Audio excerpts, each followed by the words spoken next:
views and opinions expressed in this program are those of the participants and do not necessarily reflect the views of BronxNet or the program underwriters.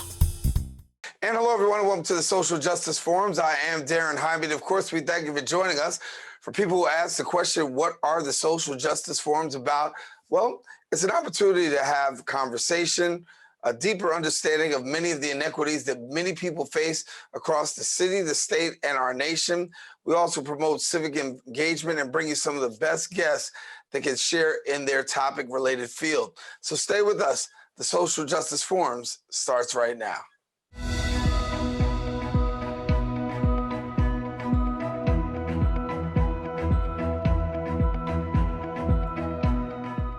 In an effort to keep small businesses who are battling to stay alive due to COVID-19, the Institute for Entrepreneurial Leadership has launched a Small Businesses Need Us initiative. The program actually matches business professionals and experts with small business owners who are struggling to keep their businesses alive. The goal is to provide life support the businesses actually need, as well as the ultimate leads for them to thrive despite the negative impact of the COVID-19 pandemic. The Small Business Need Us initiative matches experienced volunteers with small business owners based on a needs assessment. The volunteers are organized into cross-functional teams ready to render hands-on capacity building assistance to small business owners. And joining us to provide their point of view on this matter, I'm joined by the Chief Executive Officer of the Institute for Entrepreneurial Leadership, Jill L. Johnson. And Jill, good to have you here on the Social Justice Forums. Well, thank you so much for having me, and thank you for that introduction. You said a lot there. Yeah, we did, but you can probably say it better. So why don't you give us a little bit more insight into your organization? Yeah, thanks so much, Daren. So, essentially, this is about getting small businesses the hands-on support that they need. As we all know, our businesses have been suffering disproportionately. And what is the reason for that? Well, they were struggling before COVID. So the impact of COVID has really uncovered the disparities. It has uncovered the lack of resources that these businesses have faced for a long time. So what we're doing, Daren, is we are really trying to mobilize regular people who have tremendous skills and expertise to get involved. It's not just enough to sit on the sideline and say, oh, well, hopefully small businesses will recover. Small businesses are responsible for a lot of jobs. They're responsible for, the thriving vibrancy of our communities. We need them to survive for so many reasons. And that's really what this initiative is all about. Yeah. And as we know, small businesses are the lifeblood of America. We talk about big chains all you want to, but the reality is if it wasn't for small businesses, we would not have an American economy. So give us a little bit about how you're working with entrepreneurs really to help them navigate through this time. Because as you said, COVID-19 before, there was a challenge, but with COVID-19, that challenge becomes further exacerbated.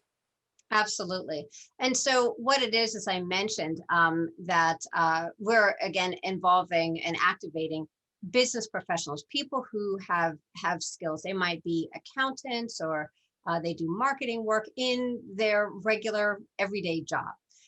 Well, let's take some of that expertise and support small businesses with that expertise. A lot of focus has been on money, right? And getting the PPP and the EIDL loans and, grant money and things like that. Don't get me wrong, money is essential. And these businesses certainly need financial support.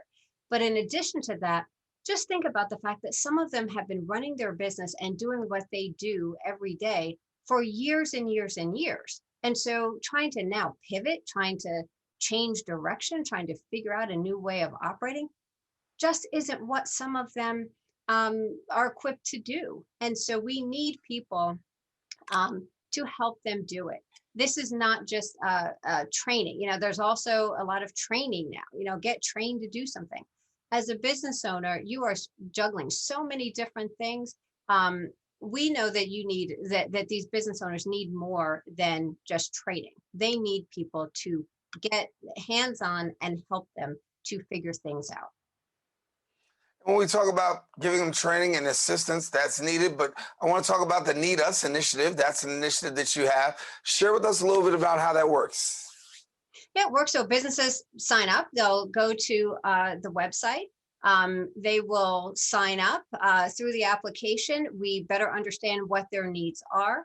We match them with the volunteers that we have as part of our community, these business experts. We match them and they get going to work together. It's as simple as that. This is not complicated. We know that business owners have been stressed out enough. So we wanted to make the process really easy. People sign up, they let us know what they need, we get them matched. Simple as that. Yeah. And what are you hearing from business owners as far as what is the biggest need during this time right now? You know, I would say that there are two needs that rise above all others. One, outside of just the cash, is figuring out just the financial state of their business. We know that there are a lot of business owners who didn't even apply for the loans because they didn't have their financial house in order.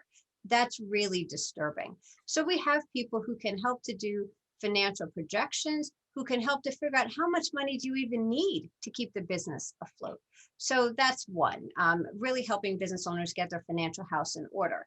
The other thing is marketing. Many of these businesses are faced with having to find new customers. They're a new customer base, people outside of just those who before were in their neighborhood. So connecting with customers, figuring out new ways of reaching those customers, that's big too. So I would say those are the two big things.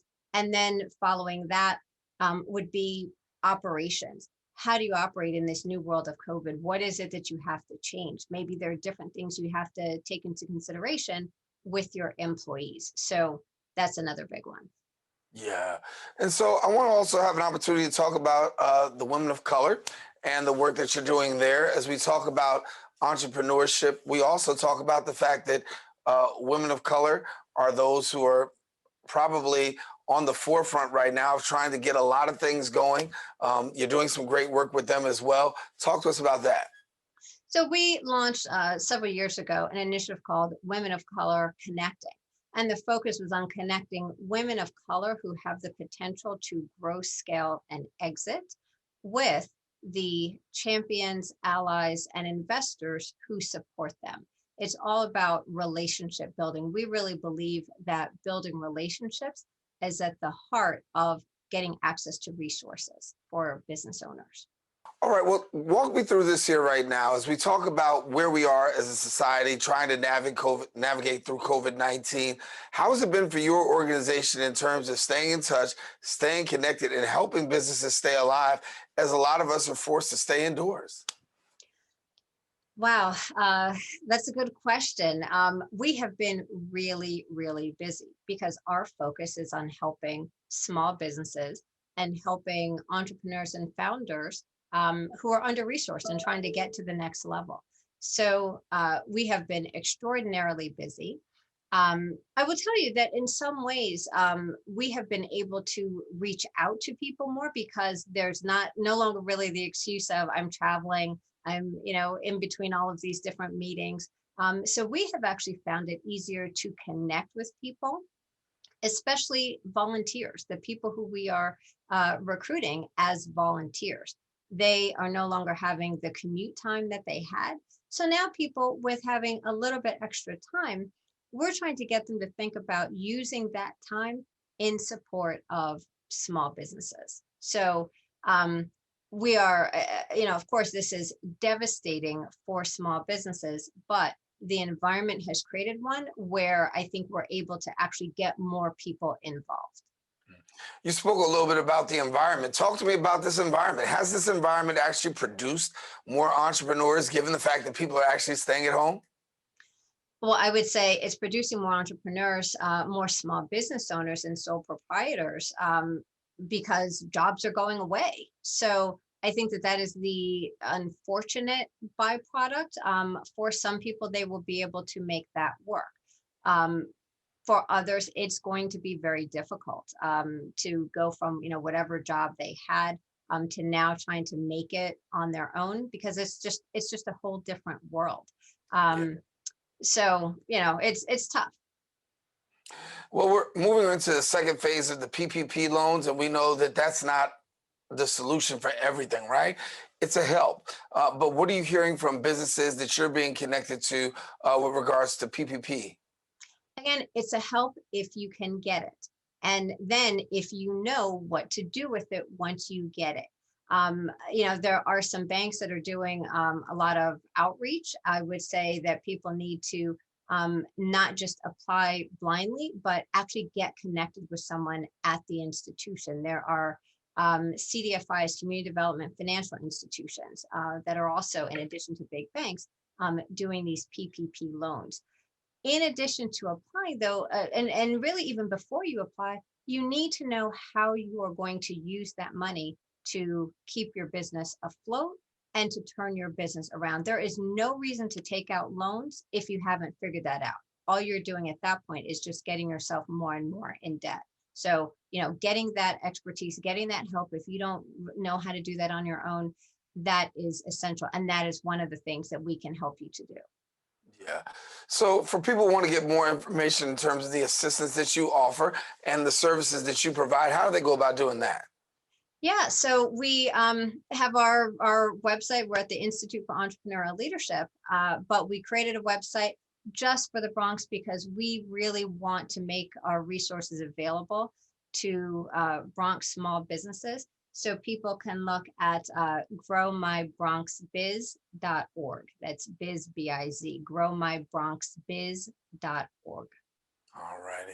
And as we talk about where we are right now, obviously we're in the middle of a snowstorm trying to navigate through that. But still, we still got a future ahead of us this first quarter. Talk to us about what do you see happening for you in the business going forward in this first quarter. I know it's hard to get out of the snow and think right now, but talk to us about the future. Oh, I'm always thinking about the future. Snow, sunshine, rain, doesn't matter. I think, for business owners, we are a nonprofit. So we're always thinking about how do we grow our impact? How do we get more resources to grow our impact more broadly? And we have some wonderful partners that are helping us to do that. I think for business owners, it's a time of reinvention. This is the time to think about doing things differently. Everyone's trying to figure this environment out. So if there's ever anything you want to change, now's the time to do it. And there's a lot of help and support to help you make those needed changes.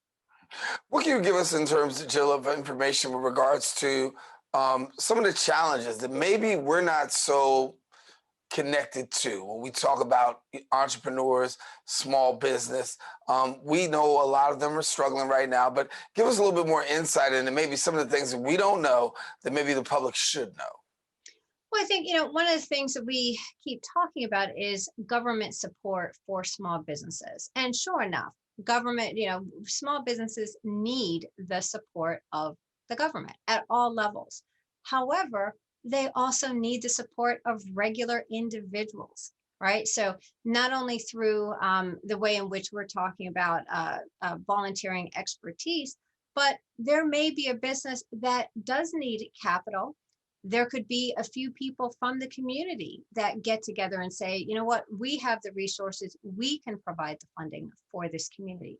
One of the things that we want more people to think about is, as individuals, how do we each get involved personally to make a difference? How can we open a door for a business? If you're in charge of the holiday party for your office, think about how can you get a small business involved? How can you give them more business? That is what they all need. Again, government loans, all that, that's helpful and it's great, but nothing beats more customers. So they all need each of us to think about what is it that we're buying that we can buy from one of them? How can we amplify their voice and their message using our personal social media and things like that? We all bear a responsibility and we can all make a difference. Yeah, yeah. Are you pleased with what you're hearing so far coming out of our, I don't want to be too political, but out of the presidential administration with regards to the economic plan? Because a lot of businesses are saying, listen, this is a shot in the arm and possibly some optimism here. Yeah, so no doubt that people are feeling very optimistic. It seems to me, just based on what I have heard thus far, that the administration is in earnest trying to figure out what is it that they can do for small businesses. So there are a lot of those conversations going on right now. I hope that we see this administration take a step further to really address the challenges that Black-owned businesses have, especially related to issues around access to capital, which is rooted in the legacy of slavery. And that's a whole nother conversation. And I know we don't have time for all of that right now, but this is something that must be addressed because that was not, the issues and challenges that we still face while being rooted in the legacy of slavery comes up to modern day and just a couple of decades ago that the government was still implementing and instituting policies that kept Black people from being able to accumulate assets and build wealth, which severely impacts our ability to access capital to this very day. And I think that, if we're ever going to come together and heal as a country, we are going to have to address it.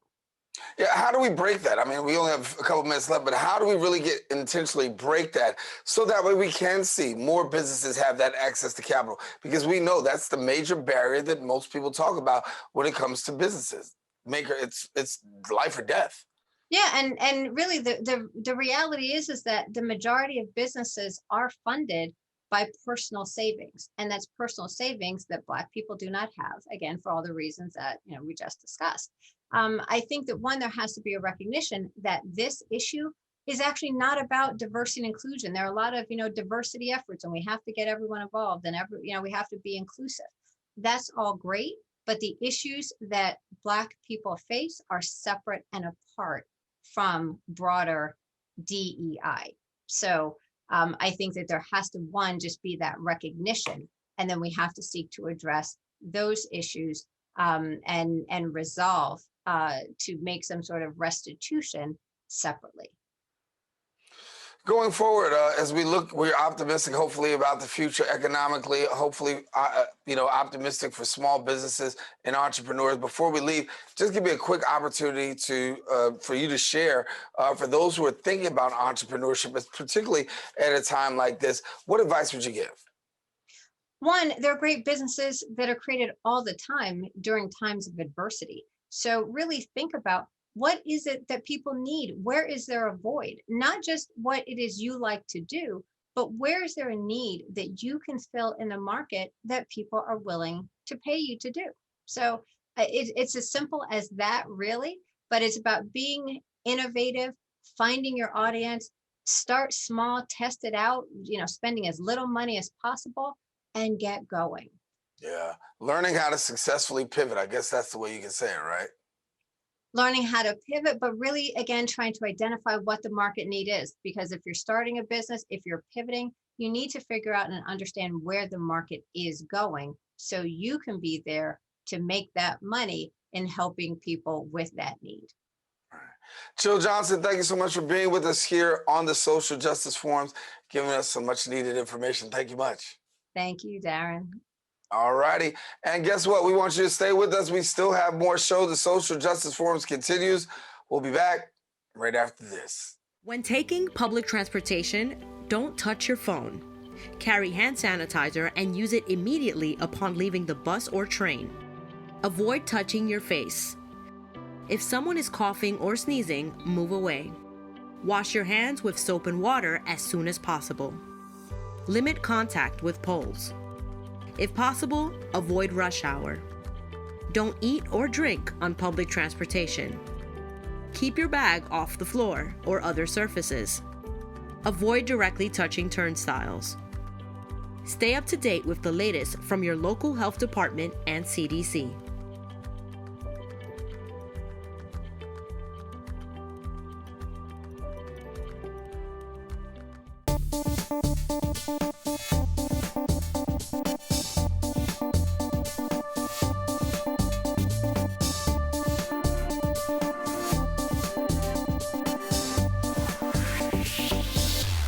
There's a special election on Tuesday, March 23rd, and if you live in any of these neighborhoods, you'll want to pay attention. Your councilman, Andrew Cohen, is now a judge, and there are 5 candidates looking to replace him. Whoever wins on March 23rd will join New York City's primary lawmaking body, making decisions that affect you, your family, your home, and even your workplace. Starting in 2021, New York City will use ranked choice voting in primary and special elections for local offices. Ranked choice voting simply means that voters can rank up to 5 candidates in order of preference, instead of casting a vote for just one.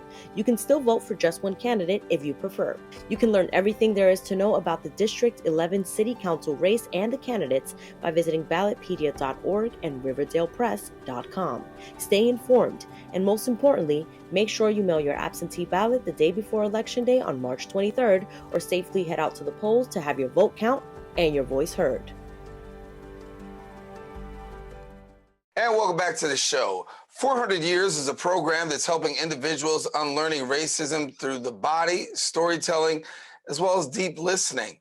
This program provides the knowledge and understanding required to address how society locked bias and racism into our bodies and has been trained to turn a blind eye to the racial inequities. It offers a safe and supportive environment for participants to explore and reflect upon their own experience and beyond. Our next guest is the founder of the Emotional Institute, who's utilized decades of experience to help develop multisensory techniques that are actually helping people seek a fully embodied state of emotional living. Joining us to provide their point of view on the matter, I'm joined by the founder of the Emotional Institute and 400 Years, Bernadette Pleasant. And Bernadette, good to have you here. Daren, such a pleasure to be here. Thank you for having me. Thank you. And so for somebody who talks about how to unlock racism and inequity, I know that you're an expert at this one here. Share with us a little bit about how you make this happen. Well, I think we first make this happen by being educated and knowing. And I think that there's a piece that I've noticed with regarding anti-racism and unlearning racism, that there's a lot of information that comes, but what I feel is necessary is this body digestion of it. And so that we can move forward and actually do something with the information we have. We're taking in all of who we are, the way we learned how to be racist, through the body, through the tightening, through the squeezing, through the "that's not safe" feeling, that unspoken word that gets locked into the body. And so, yeah, that's what I feel is needed, and that's what created 400 years. Yeah. So when we look at racism as it is, we know that a lot of people said, hey, Barack Obama, the election of President Barack Obama ended a post-racial America. Well, I tell people right now, if that was your perspective, we are in a re-racial America. I don't think it ever left, but we see that it reared its ugly head. January 6th was, I can't even put it into words. Woo! I think you could probably do a better job. But talk to us about how do you unpack that, given the fact that January 6th became another setback, not just for our country, but, for us as a community. I think, first of all, thank you so much for mentioning that, with the election of Barack Obama. Yes, fantastic. Great strides, how beautiful. Yes. And now what? That was a thing. There was a time when that could have never happened. So, major props to the fact that happened. And what else is possible? The base is so low that, there isn't a one-off thing that's, we are done with this. We've addressed this problem. It has not gone anywhere. The needle hasn't moved, and I'm all for celebrating what happens. I want to acknowledge what's happened and what could not have happened at some time. However, what I'm looking for is some equality, and Right. that is not what happened. There is a large contingent of people who are pissed, who are indignant, and they are privileged, and therefore the January 6th events like that could happen.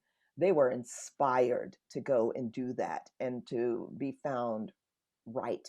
Uh, that could not happen for a group of people of color for many reasons.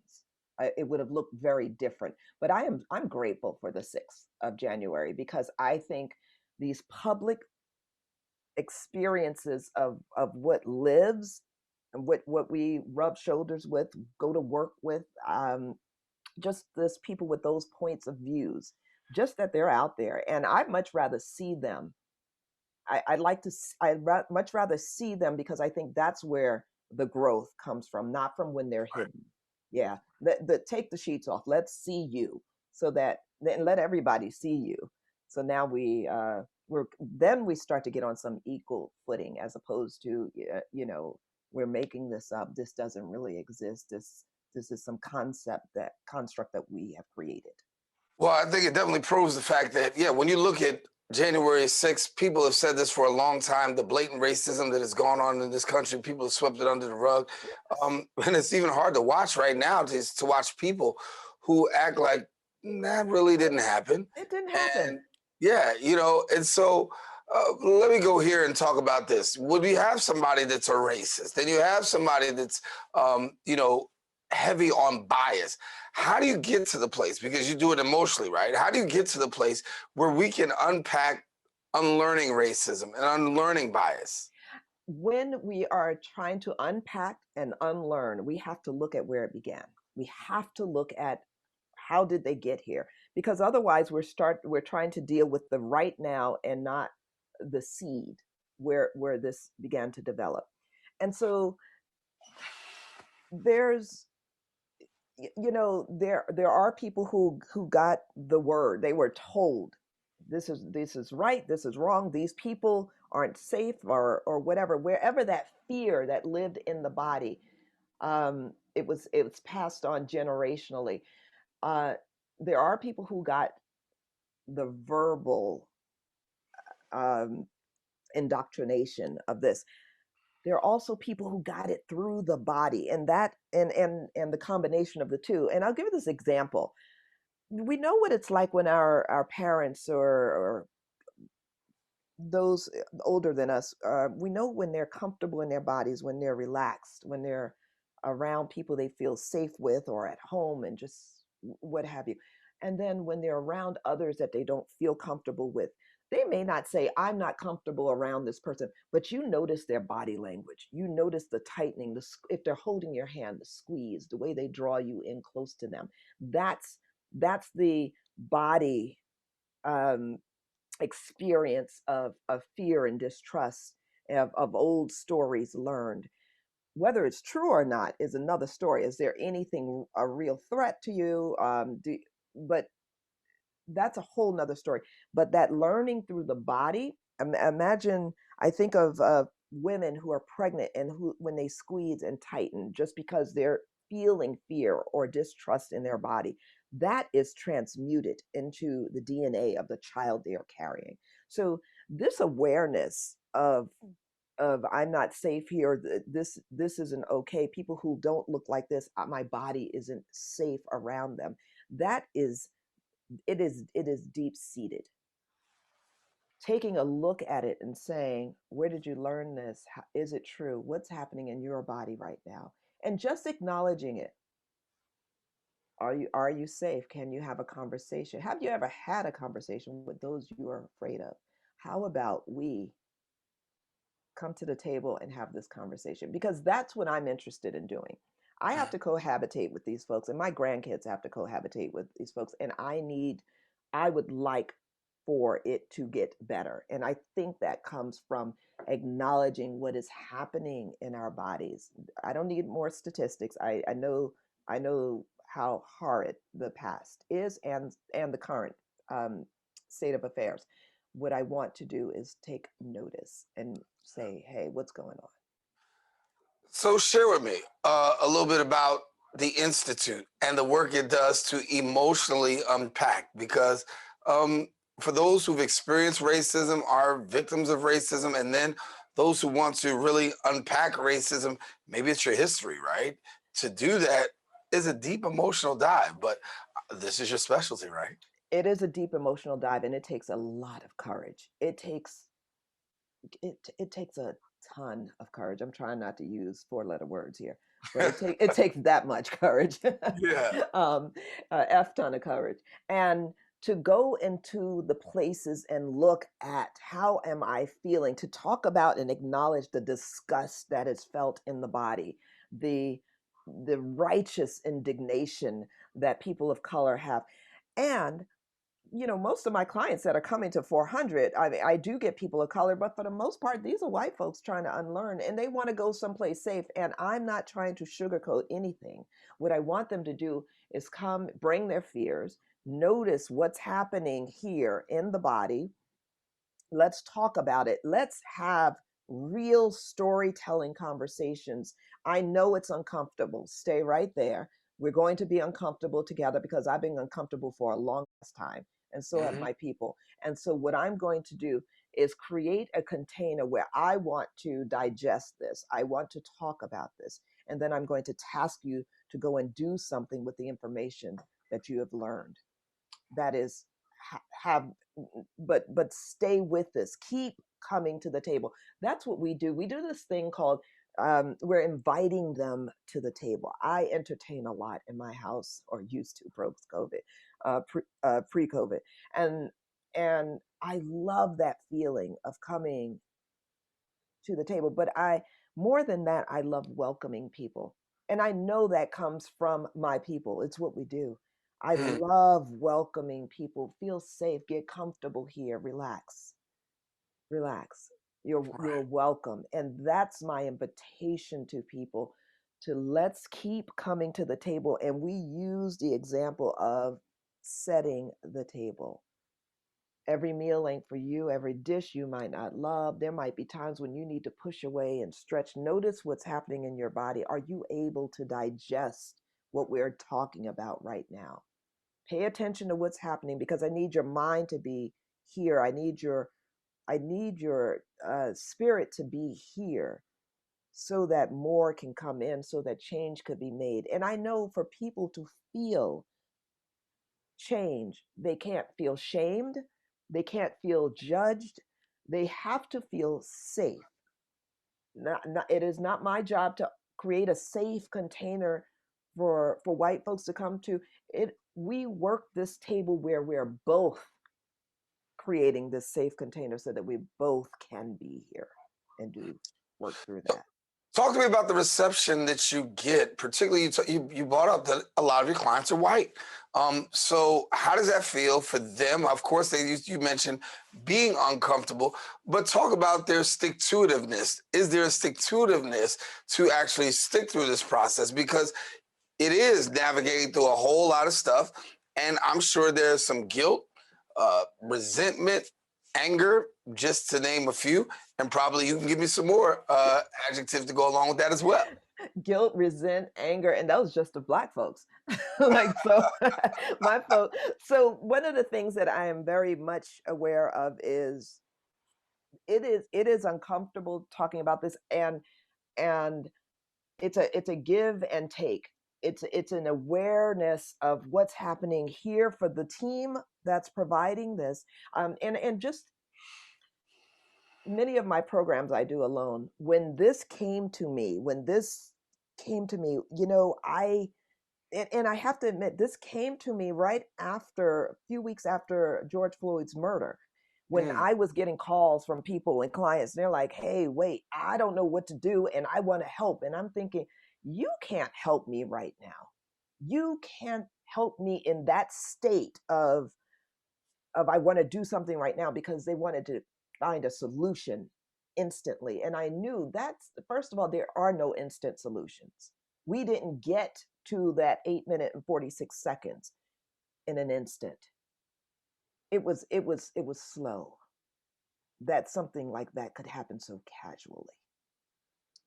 And there was far more going on, sadly, um, uh, that brought things to a boil at that point. But what it did was it opened up these minds, and folks were like, what can I do? And I thought, well, first of all, let's try to calm that tightening that happens in the body, that jump in and fight. Let's all just breathe for a moment and look at what you're feeling. Are you jumping in to try to fix something because you are feeling anger, or that you're feeling like you've been misled, that you're feeling guilty because you did not know, or somehow found yourself implicit in and wanted to do something about this racism that you now can't unsee? That's great. I'm glad to have the start, however the hell it got here. Now, what do we do, and how do that thing that happens with people who are privileged, where they have they can turn away and go where it's more comfortable. What I need to do is keep those eyes focused, keep you right here, which is why it's done slowly. It's a, I mean, 400 is a 4-month course. It meets twice a month. But in addition to that, there is a book club. We are reading My Grandmother's Hands by Resmaa Menakem, and we are doing exercises, movement. There are drums in there where we are literally moving the body, acknowledging the discomfort that's there, and how do we stay. The gas pedal is, we're keeping the pressure on and acknowledging how uncomfortable this is, but stay with it. And I think as a community effort, we thought about, things like the book club that we have embedded in the program, the meditation that's a weekly meditations that we have that are embedded in the program, the movement that is embedded in the program. These things are done in community, because I think when people go to their private quarters and deal with this, we don't get to heal. Healing happens by being witnessed. So in addition to showing up, I'm asking them to come and do more and do more and do more. Before we get out of here, please tell people if they want to be a part of if they want to be a part of this institute, want to learn, want to unpack, want to do, who's welcome and how they get connected. All are welcome. All are welcome. And they go to the emotionalinstitute.com. And yeah, our next 400, we have other courses that are about emotional expression and healing at our website. But in addition to that, the 400 course kicks off March 18th. And I'm looking forward to another 4-month run with my team and unlearning this and growing, because we heal as we offer this, and it has been one courageous and powerful ride. Yeah. I want to thank you, Bernadette, for being with us, sharing, taking us through the journey. Obviously, much work still to be done. Got to bring you back, and you'll continue to share with us how things are progressing as this year goes on. Thank you so much. What a pleasure to be here. Glad to have you. All righty. Listen, we are taking a quick break. We'll come back with more on the social justice forums. Another guest right after this. We know that people are dealing with the health crisis, but there's also a lot of food insecurity. We're giving out healthy food options, and that's what's key here. If you're a senior, you have a disability, they'll actually deliver meals to you. The residents are anxious, they're worried, they're scared, they want to be tested. When things were happening in our community, and we couldn't get the help. There's almost a presumption of criminality that attaches to your skin color. The site will prioritize those who are at highest risk in the population. If you feel symptoms and you'd like to visit one of these COVID-19 testing sites here in the Bronx, you may call the State Health Department's hotline. Important to note about this site is no reservations are needed. This is a walk-in clinic. A lot of us are out of work and looking for something to do. We have the machinery and the skills to make large scales of these masks and gowns. Take care of your people. It's going to go way further than we actually can understand. Right now, employees like myself are just adjusting to the new reality. Reporting from BronxNet, this is Trans.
And welcome back to the show. The New York Women's Foundation creates an equitable and just future for women and families by uniting a cross-cultural alliance, igniting action, and investing in bold, community-led solutions across our city. The foundation believes that all voices count and effective solutions are created when tables are inclusive across social, cultural, as well as economic backgrounds. The foundation also advances economic, gender, and racial justice for women and families by investing in women leaders building solutions in their communities. Joining us now to share a little bit more about their point of view on this matter, I am joined by New York Women's Foundation Senior Vice President Programs and Strategic Learning, Camille Emeagwali. And we thank you so much for being with us, Camille. Thank you for having me. It's a pleasure to be here. Glad to have you sharing with us. And so when we talk about the work of your organization, for those who don't know, give us a little inside look as to what your organization is all about. Absolutely. The New York Women's Foundation is a women's focused organization by, for, and about women and families. And we're dedicated to solving the critical issues women and their families are facing to create a better New York City for all. And when we talk about some of the issues that women are facing right now, we know the issue of economic justice is of key. We talk about the wage gap, right? That continues to be an issue that gets voiced out a lot. Talk to us about where you stand and the work that you're doing. Absolutely. So we understand that economic justice is still a critical issue, especially during these times. We can talk about the wage gap, but what's really clear is that essential needs are at the forefront. Right now, we're in a moment where we have folks who are in need of affordable housing, who are in fear of being evicted from their homes, who are food insecure and just need those basic needs to survive on a day-to-day basis. And so what the foundation does is really, uncover and believes that these problems and solutions can be found in the same place, and that those who experience these issues are also the ones who can come up with the solutions to address them as well. And when we talk about addressing solutions, what are some of the solutions that we can see in terms of putting forth to really be able to deal with this? I know your organization is front and center on this. Absolutely. So one of the things that we do is partner with incredible and dynamic leaders, many of whom are women of color who have created organizations, are at the forefront of movements to not only provide basic services and support, like getting folks connected to food, but also being able to connect folks to education, job training opportunities, as well as supporting and empowering them to be at the forefront and advocating for things like equal pay or ensuring that they have supportive housing in their communities. So these are a couple of things that we actually support, invest in, and partner with other leaders in the community. Can you talk a little bit about anti-violence and justice? I mean, obviously, we're living in a society right now where a lot of that is at the forefront as well. When we talk about the anti-violence movement, I know that you also are dealing with that. Absolutely. The New York Women's Foundation was actually one of the first investors in the Me Too movement. We have been partners with dynamic folks like Tarana Burke, who's been at the forefront of survivors making the solutions that they need to be leaders in their community.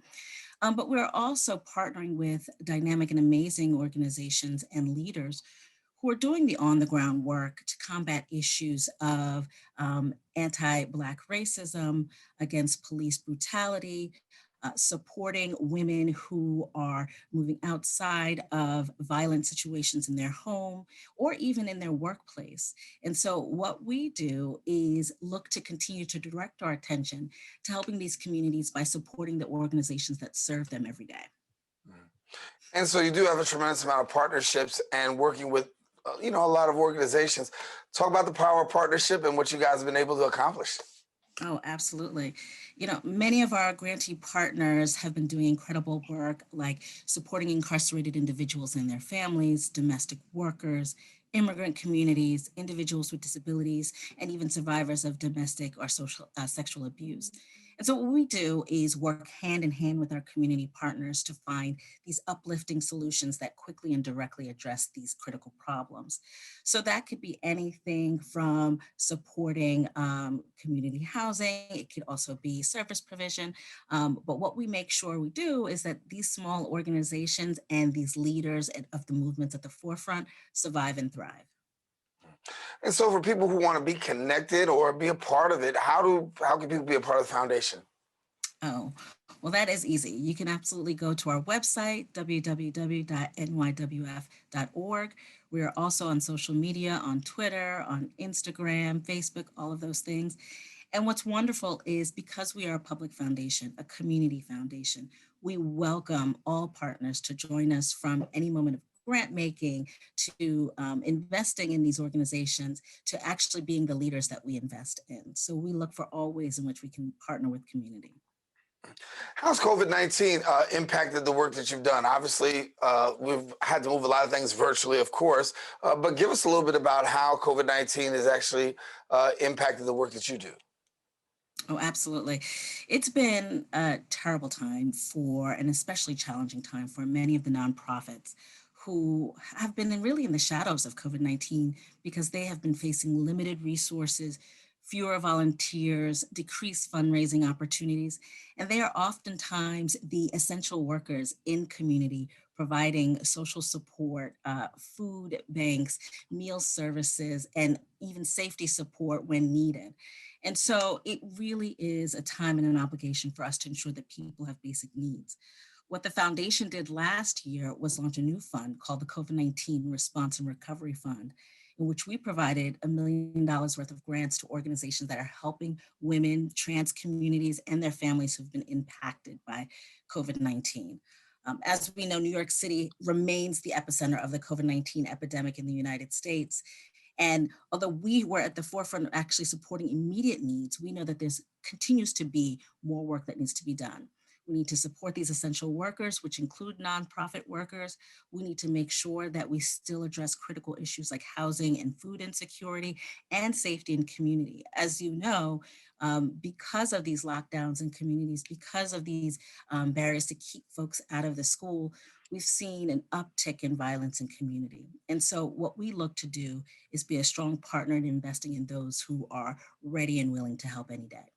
Yeah, we've seen an increase in violence. We've seen even an increase in domestic violence, we understand. And particularly when we talk about women, I've understood in doing interviews that the domestic violence numbers continue to rise. How do you continue to raise your voice in a time such as this going forward? Because I know we didn't talk about it yet, but you're very involved on the health front as well and reproductive issues. So talk to us about how you raise your voice in that particular area and how you raise your voice moving forward. Absolutely. And to your point, yes, there has been an uptick in gender-based violence, both in domestic abuse as well as child abuse. Many children who are unable to go to school have been experiencing violence as well. We've also seen violence against particular communities like the Chinese and East Asian communities. The beginning of this epidemic, this was called the Chinese virus or the China virus. And so many of the members of our community from the Chinese and East Asian background were also victims of violence as well. And so what we do to continue to uplift our voices is to continue to use these forums to uplift this as an issue that we all need to be addressing. We also want to make sure that we are putting leaders at the forefront to understand what these issues are and that we need to continue to support issues like anti-violence. Unfortunately, the resources that should be placed in anti-violence strategies just simply are not there. That was pre-COVID and it continues to be an issue. And so we continue to speak to others in the philanthropic community, as well as the public and private sector about the importance of addressing and investing in the issue of anti-violence and safety. Yeah. I want to go back to COVID-19 for a second and talk to a little bit about, as we're now in the stage of softly reopening in New York City. You're seeing restaurants go to 25%, but much of that is due to the fact that we do have a vaccine that's coming out and the numbers are doing just a little bit better. Talk to us about the vaccine, because I know there's some concerns here about how it's being doled out, right? The fact that many times in communities of color, we're always the last one to be served. And in this particular case and scenario, we're seeing a little bit different, but we're still seeing some disproportionate numbers out there. That is absolutely true. Although we are an organization that is focused on women and gender justice, we know that that directly intersects with racial justice and the need to support just and equitable approaches to things like health and dignity and anti-violence measures in our city. We've seen examples of vaccine sites placed in communities of color, yet still the numbers of people that are actually getting vaccinated are not the people of that community, are not communities of color that are the priority and see the highest rates of COVID-19. And so we know it's critically important not only to invest in organizations that are doing something about that, but also invest in awareness campaigns where we know that health equity is still an issue in our community. And this is part of the reason why we not only look at these issues from a gender perspective, but a racial equity perspective as well, because those that should be served and should be at the front of the line because they are at highest risk are yet not able to get the resources they need, like the vaccine. Yeah. I want to take a moment and say, as we're looking towards 2021 and moving forward, obviously, I know you got some goals, some agendas that you're trying to hit. Talk to us about what we can foresee in the future coming out of your organization. Absolutely. So we're looking to work hand in hand with our community partners to find these solutions and continue to invest in them. We know that, for example, health inequity is still an issue in many of our communities. The strategy that many of the leaders that we know are doing are really about awareness campaigns around seeking to advocate for more resources for community, for ensuring that folks who know that these places are here, that they come out and make sure that they get the resources that they need. And so we are looking to not only partner with community, but also partner with those who want to invest in those solutions.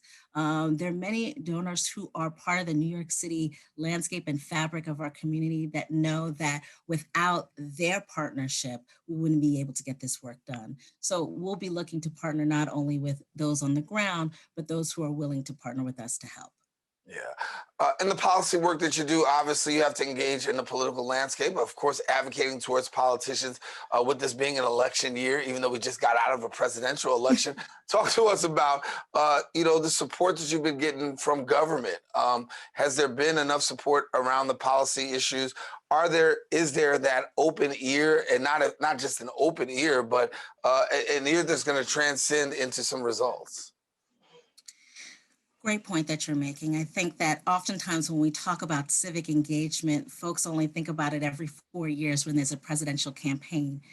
And we know that civic engagement is a day-to-day ongoing process and movement that we need to engage in, especially where we have the most marginalized communities that need to not only come out to the polls, but also need to be actively involved in conversations. This is a big year for us, although we may have some election fatigue from last year. 2021 is a year for the mayoral race, city council races. And what's wonderful about this is that through partnerships that we've had, there are a number of dynamic women and women of color who have thrown their hats into the race for city council, for the mayorship, and we're excited to see that.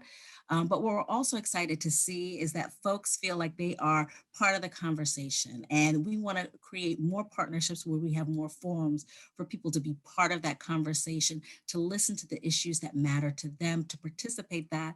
And so when it's time, they can come out and cast their votes and to continue to be a part of that conversation and dialogue in their community. So we're excited about that and excited to partner with public, private, and the government to be able to offer opportunities for those conversations to be had. Yeah. And when it comes to women of color, we know that job loss has been tremendous, right? Give us a little bit about how it's affecting women of color, particularly in this economic downturn. Well, the classic phrase right now is the she-cession, right? The she session is the she session of women truly feeling the brunt of the economic downturn as a result of COVID-19. You had working women who've had to make tough choices about whether or not they can stay in the workforce. Many have chosen to leave the workforce because of childcare issues, with school closings, or the sort of unsureness of whether school will be open today, tomorrow, hybrid. Parents have had to make difficult choices about how to run their day-to-day household and whether or not they can go out every day and bring in the income that's necessary. And so they've had to make those tough choices. And they've also lost their job, as many organizations, as I mentioned, nonprofit organizations in particular, but so many other companies as well, have had to make difficult choices about keeping people on.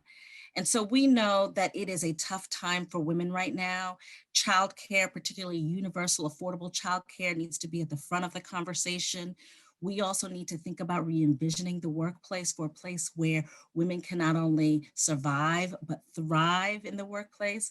I think we've now entered this conversation where we're all thinking about how we can sort of mesh the personal and professional so we can have the thriving, strong economy that we need. But women, I think, continue to need to be at the forefront, especially women of color who've experienced higher rates of job loss, are having difficulty re-entering the workforce, and are having questions about what next as it relates to care for their children and also care for other dependents in their lives.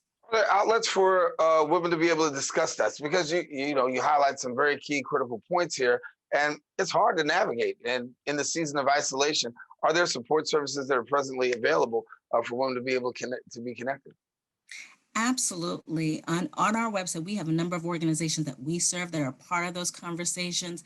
We have been in partnership with dynamic organizations like A Better Balance and Power New York that have been at the forefront of those conversations about economic justice as well as childcare. And so there are plenty of places that are having that conversation.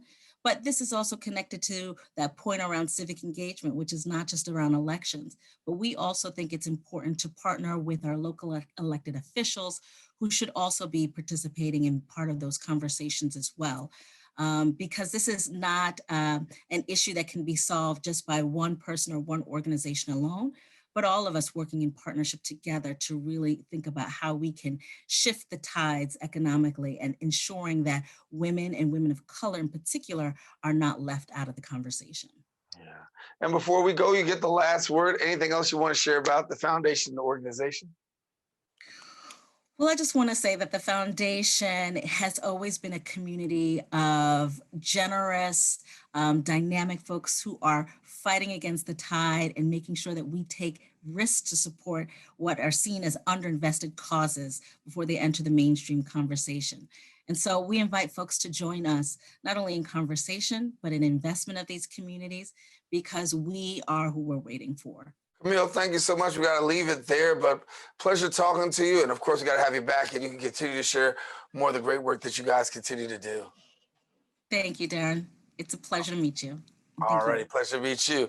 Well, I want to let our viewers know we've come to the end of our show today. We hope that you've enjoyed this week's discussion on the social justice forums. We continue to bring you insight, information into many of the inequities that people continue to face, and also promote civic engagement.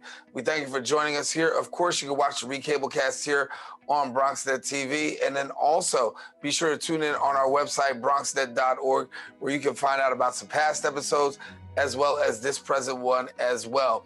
We'll catch you next week. Till the next time we meet, take care, God bless, and thank you for watching the Social Justice Forums. Daren Jaime signing off.